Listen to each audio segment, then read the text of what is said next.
All right, so today's been very, not only productive, but just amazing. I really liked it. I went prospecting, as I told myself. Now every Saturday, unless I have a shoot, client work, and I mean paid, because complimentary, I can deliver it fast, but like still, it's not as prioritized as paid. I went prospecting in person today because I want to go get back into the flow of knowing how to seem, not seem more confident, but just build my confidence when talking to people. And especially since I'm going towards more established businesses now and bigger brands, I need to learn to do that. As I saw today, I spoke to this woman who I didn't really know who she was at first, but I could tell that she just had this confidence kind of, when someone has a really confident aura. That's what she had, and I couldn't put my finger on why until I realized I was talking to the founder of the brand that I was talking to. Mind you, this brand works with like Vogue, I think Forbes as well.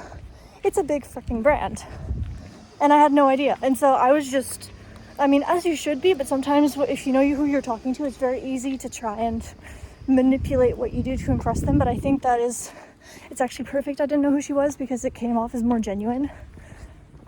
So now I'm going to pitch her with a concept deck and probably be invited to like her invite only 3 days of design event, which is very exciting. And then I went to a beauty salon called Muna. The brand is gorgeous. It's one of those really aesthetic type of Pinteresty brands, and so I really wanted to at least try and pitch them.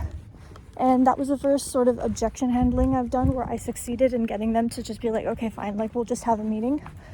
So hopefully next week, normally.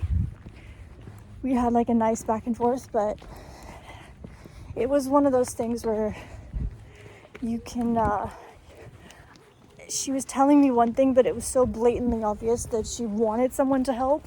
She was just scared. And that's fair, because it's still money that you're spending.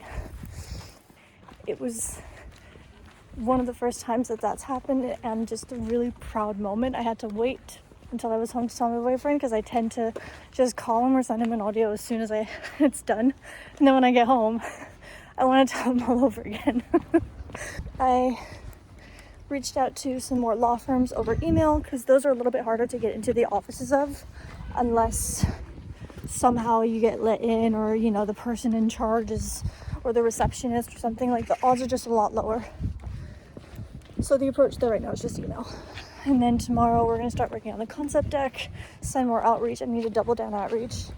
I just have this feeling that August is going to be the start of my month. By the end of the year, I will have hit 10,000 euros. I don't know how, but I think that by August, it'll start to pick up, just because that's when a lot of the conversations I'm having are saying that they'll want to work together or explore further packages, etc. So things are picking up now, but I think after summer is when I'll start to really sort of get things going, if you will. Right now it's a little bit slow, but it's about persistence and just showing up every day no matter what, which is very hard sometimes, I'm not gonna lie, but I try so hard to keep my eye on the bigger picture of it and to just see it as character building. And this is the part where typically people give up.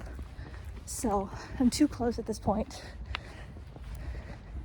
I'm excited now because I'm talking about it, but there are definitely days that I want to cry. I just got home, but I forgot to update.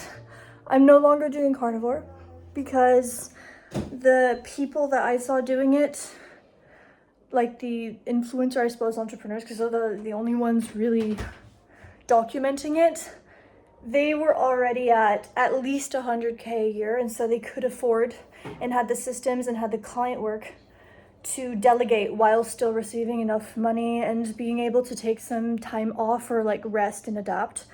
That's not my current position, and it's expensive. It's an expensive diet. And honestly, well, yeah, you paid for it, obviously, but it is an expensive diet.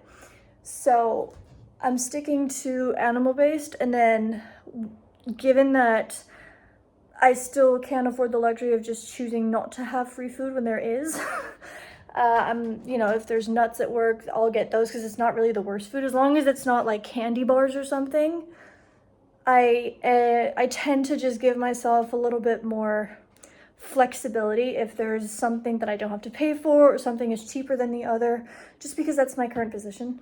I'm not at a stage yet where I feel comfortable with resting, taking holidays, going on diets that require time of adaptation energy-wise, because I need that energy right now to get this thing off the ground, which it takes a long time, a lot longer than I thought, but it's okay. So I'm back to animal-based, at least for now.